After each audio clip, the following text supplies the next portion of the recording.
Hello and welcome friends.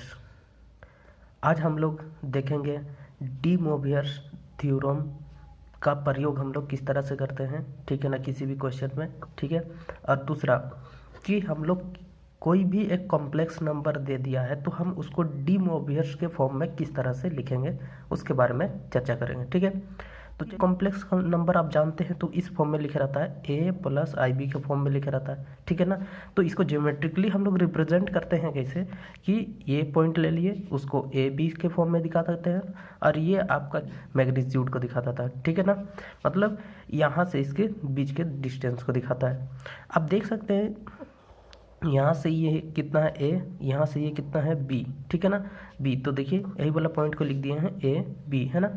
तो आपको D मोवियर्स के फॉर्म में लिखना है, ठीक है ना। आप जानते हैं डी मोवियर्स किस फॉर्म में रहता है, तो डी मोवियर्स हमेशा कोस theta plus I sine theta, यही ना दिखाना है कोई भी एक कॉम्प्लेक्स नंबर को, ठीक है। तो चलिए उसके लिए हम लोग क्या करते हैं, सबसे पहले तो हम लोग देखिए इस वाले को, इस ए को आप क्या लिख सकते हैं, ये तो एंगल देखिए थीटा है ना, है ना। तो ये आर्गुमेंट जिसको बोलते हैं आर्गुमेंट या एम्पलीट्यूड भी बोलते हैं, तो ये क्या लिख सकते हैं, इस मतलब ए को क्या लिख सकते हैं, तो देखिए देखो A is equal to R cos theta लिखते हैं, ठीक है ना। ये वाला को आप आर कोस थीटा लिखते हैं और ये वाला क्या हो जाता है आपका आर साइन थीटा, मतलब बी इज इक्वल टू कितना हो जाएगा आर साइन थीटा हो गया, ठीक है। और हमको किसको एक्चुअली में डी मोवियर्स का फॉर्म में दिखाना है, इसको ए प्लस आई बी को, इस वाले को ए प्लस आई बी को दिखाना। तो देखिए मैंने ए को ले लिया और बी को ले लिया आर साइन थीटा, ठीक है ना। अब इन दोनों का चलिए इसको बोल देते हैं इक्वेशन नंबर 1, इसको बोल देते हैं 2, ठीक है। अब क्या करेंगे, इन दोनों का स्क्वायर करके आपस में ऐड कर देते हैं। तो देखिए क्या हो जाता है, स्क्वायरिंग करने के बाद देखिए इन दोनों को स्क्वायर कर, इसको स्क्वायर किया तो इधर क्या बच जाएगा मेरे पास R square cos square theta plus R square sine square theta, यही आ जाएगा। देखिए इन दोनों में देखें तो कॉमन क्या दिख रहा है मेरे पास आर स्क्वायर, है ना। तो कोस square theta plus sign square theta. आप जानते हैं कि कोस square theta plus sign square theta बराबर कितना होता है 1, ये मेरा आइडेंटिटी है। तो R is equal to A square plus B square मिल गया, ठीक है। ये मेरा आर का वैल्यू निकल गया, मतलब इसको हम लिख सकते हैं कि R is equal to root over A square plus B square लिख सकते हैं, ठीक है। यहाँ प्लस माइनस तो होगा लेकिन ये डिस्टेंस दिखा रहा ना, ये वाला दूरी दिखा रहा, तो मतलब क्या है नेगेटिव आर क्या हो जाएगा, हमेशा पॉजिटिव ले लेंगे। तो मतलब ए स्क्वायर प्लस बी स्क्वायर लेंगे, ये प्लस ले लेंगे, ठीक है ना, नेगेटिव नहीं लेंगे, ठीक है। अब क्या करते हैं, ये इक्वेशन 2 को इक्वेशन 2 को 1 से भाग दे देते हैं तो क्या होगा देखिए। तो मेरे पास बन जाएगा साइन थीटा बटा आर कोस थीटा बराबर बी बाई ए होगा। यहाँ से ये आर कैंसिल कर देते हैं, बचा क्या टेन थीटा, ठीक है, बी और ए बच गया।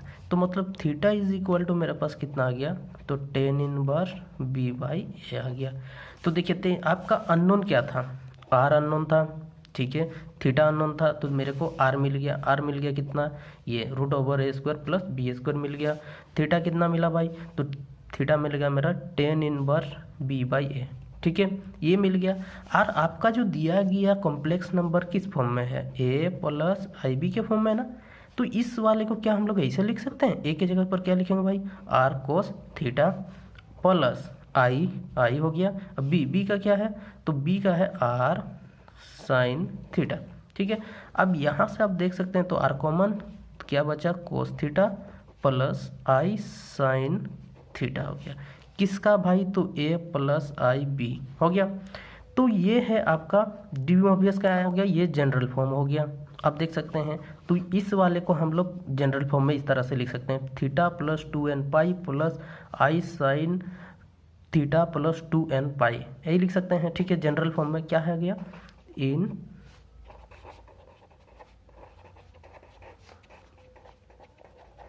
जनरल फॉर्म में इस तरह से लिखा जा सकता है इसको, ठीक है। तो ये जो हुआ आपका, तो मतलब आया क्या, A plus I B is equal to R, इसका लिख देते हैं cos theta plus 2n pi plus I sine theta plus 2n pi. ये है आपका क्या हो गया, ये आपका डी मोबियस के फॉर्म में आ गया। तो देखिए कोस theta plus I sine theta के फॉर्म में आ गया। यही बताया था आपको डी मोबियस किस तरह से आता है, तो ये होता है। ठीक है, चलिए कुछ पार्टिकुलर केसेस देख लेते हैं। इस वाले एक्सप्रेशन को अगर ध्यान से देखिए तो इस वाले का वैल्यू 1 होगा इफ़ कितना हो जाएगा, theta is equal to 0 degree. क्या बोल रहे हैं हम कि थीटा इज इक्वल टू जब 0 डिग्री होगा तो इस एक्सप्रेशन का वैल्यू कितना हो जाएगा, 0 होगा। क्यों, कोस 0 प्लस आई साइन 0 कितना होता है, तो इस वाले का होता है 1, इस वाले का 0 हो जाता है। तो मेरे पास इसका मिलेगा 1, इसका मिलेगा 0, दैट इज इक्वल टू 1 आया। ठीक, हाँ कितना आ गया, आई क्या इंटू -1 हो गया, तो दैट इज इक्वल टू कितना -i। ठीक है, ये सब जितने भी पार्टिकुलर केसेस हैं इस सब का हम लोग प्रयोग करेंगे। ठीक है, किसी भी आइडेंटिटी मतलब जब हम लोग रूट्स निकालने के बारे में सोचेंगे तब हम लोग इसका प्रयोग कर सकते हैं। ठीक है, आगे एक सवाल बनाते हैं किस तरह से हम लोग डी मोबियस का प्रयोग करेंगे। ठीक है ना, किसी भी कॉम्प्लेक्स नंबर में डी मोबियस का किस तरह से प्रयोग करेंगे उसके बारे में जानकारी प्राप्त करते हैं या उसको सॉल्व करते हैं। चलिए कैसे, जैसे कि एक सवाल लिख लेते हैं। ठीक है, इंपॉर्टेंट सवाल है। ठीक है, किसी भी एग्जाम में पूछ सकता है आपको। चलिए क्या है कि यदि बोल देता है कि 1 प्लस आई रूट 3, ध्यान से देखिए 1 प्लस आई रूट 3 का पावर 8 प्लस क्या बोल दे 1 minus I root 3 to the power कितना कर दिए, 8 कर दिए। ठीक है ना, अब आपको ये प्रूव करना है कि -256 जिसके साथ आयोटा लगा है उसको क्या लिख देंगे, आर साइन थीटा के फॉर्म में लिखेंगे। तो मतलब क्या करेंगे हम लोग, पुट कर देते हैं। चलिए सॉल्यूशन में लिख देंगे, पुट करते हैं हम लोग, putting 1 is equal to R cos theta put कर दिए और फिर √3 को हम लोग क्या कर देते हैं, आर साइन थीटा पुट कर दिए। ठीक है, अब देख सकते हैं ऊपर में मैंने ऊपर बताया है आपको। ठीक है, तो देखिए अब हम लोग क्या करते हैं, इन दोनों इक्वेशन को स्क्वायर करते हैं। क्योंकि इसमें अननोन कौन है, आर और थीटा अननोन है, तो मैं क्या करूंगा, इन दोनों को स्क्वायर करके आर और थीटा का वैल्यू निकालूंगा। ठीक है, तो सबसे पहले क्या करते हैं, इन दोनों को तो चलिए स्क्वायर करते हैं और ऐड कर देते हैं। स्क्वायरिंग करेंगे और ऐड करेंगे तो हमको मिलेगा R square is equal to यहाँ पर 1 प्लस 1 का स्क्वायर प्लस √3 का स्क्वायर आ गया ना। तो इस वाले को हम लिख सकते हैं आर इज इक्वल टू √1 प्लस 3 that is equal to √4 is equal to 2। मतलब आर का वैल्यू कितना आया भाई मेरे पास, तो 2 आएगा। ठीक है, पॉजिटिव 2 लेंगे हम, क्यों बताए थे, आपका मैग्नीट्यूड जो होता है हमेशा पॉजिटिव ले रहे हैं तो पॉजिटिव हो गया।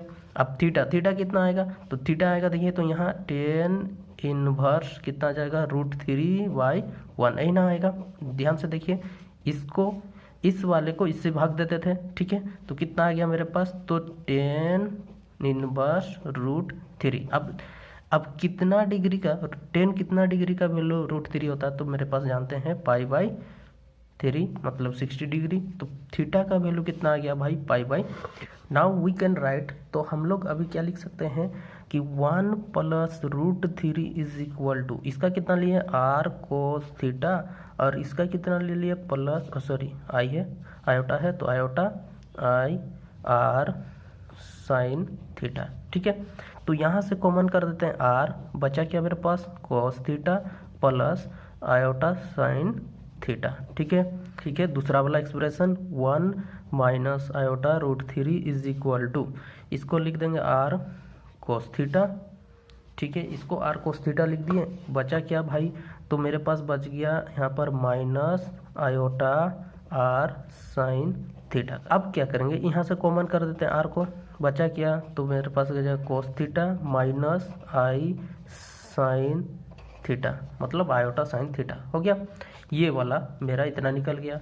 अब गिवन एक्सप्रेशन जो था वो क्या हो जाएगा, द गिवन एक्सप्रेशन,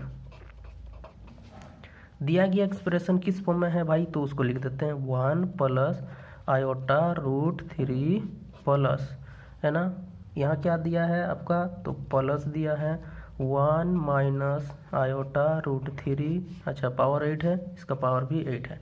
ठीक है, इस वाले को हम लोग क्या कर देंगे, इस वाले का वैल्यू कितना आया, तो मेरे पास दिख रहा है ये, तो लिख दीजिए R cos theta plus iota sine theta. अब इस पूरे का पावर में 8 है ना भाई, तो पूरे का पावर में 8 दे दिए, बीच में एक्सप्रेशन प्लस का तो प्लस का साइन दिए। अब यहाँ इस वाले के लिए कितना आया है, तो मेरे पास निकला है R cos theta minus iota sine theta का पावर कितना बोला है 8।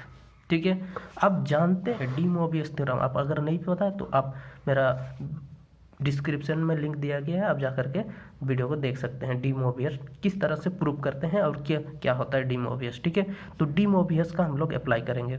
तो हम लोग जानते हैं क्योंकि कोस theta plus iota sine theta जो पावर n होता है, तो हम इसको लिख देते हैं कोस n theta plus iota sign n theta. यही होता है डी मोबियस ना भाई।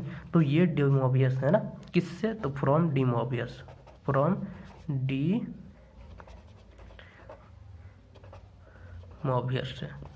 ठीक है, इस वाले एक्सप्रेशन में अभी हम लोग क्या करेंगे, यूज़ कर देंगे। तो देखिए, तो आपका एक्सप्रेशन जो था ये वाला खाली, इसको नहीं, ये नहीं, ये तो आपका फॉर्मूला की तरह काम करेगा ना, तो इसको नहीं देखेंगे, हम लोग इस वाले का बात कर रहे हैं। ठीक है, तो हमको क्या मिल जाएगा, देखिए भाई आर, तो आर का पावर कितना हो गया 8, इसके साथ जब अंदर जाएगा तो यहाँ क्या मिल जाएगा मेरे पास, देखिए तो यहाँ मिल जाएगा मेरे पास कोस 8 theta plus iota sign 8 theta. ठीक है, क्योंकि ये 8 का पावर दोनों में ना भाई, इसमें भी जाएगा इसमें भी तो इसके साथ भी दिए, इसके साथ, तो ये देखिए, तो यहाँ देंगे तो ये मेरा इस फॉर्म में आ जाएगा, तो इसको हम लोग इस फॉर्म में लिख सकते हैं, तो लिख दिया। अब बचा कौन सा, प्लस इधर वाला टर्म, आर का पावर 8, यहाँ क्या बच गया भाई, तो कोस 8 theta minus iota sign 8 theta हो गया, चलिए भरा गया। अब क्या क्या आ गया है, तो आर टू द पावर 8, देखिए दोनों में है कॉमन, कर दिया बाहर। अब क्या बचा, इसको लिख सकते हैं कोस 8 theta plus iota sign 8 theta plus cos 8 theta minus iota sign 8 theta. ठीक है, ये कैंसिल, पॉजिटिव नेगेटिव कैंसिल हो गया, बचा कौन भाई, तो मेरे पास देखिए यहाँ पर तो मेरे पास 2r8 का पावर 8 कोस 8 थीटा हो गया।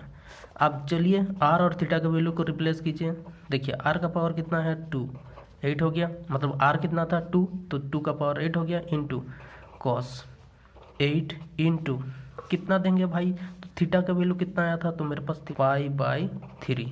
ठीक है, अब इसके जगह पर हम क्या लिख सकते हैं, अगर ध्यान से देखिए तो इसको हम लिख सकते हैं 2 टू द पावर 9 हो गया, इनटू इस वाले का भाई, इसको हम लोग इस तरह से लिख सकते हैं कि 2π प्लस यहाँ पर 2π/3 लिख सकते हैं जनरल फॉर्म में। ठीक है ना, जनरल फॉर्म में लिख रहे हैं हम, तो जनरल फॉर्म में लिख दिए। अब जनरल फॉर्म में लिख दिए, अब चलिए तो 2 द पावर n यहाँ क्या हो जाएगा, तो जानते हैं कोस 2π/3 यही ना होता है, क्यों, cos 2π plus theta is equal to cos theta होता है, तो कोस थीटा हो गया।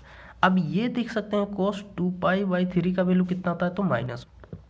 अब अगर आप ध्यान से देखें तो इस वाले का पूरा वैल्यू कितना होता है, -256 होता है ना, तो आप इसको करके देखिए, ये प्रूव करना था, ये दिया गया एक्सप्रेशन को इतना प्रूव करना था।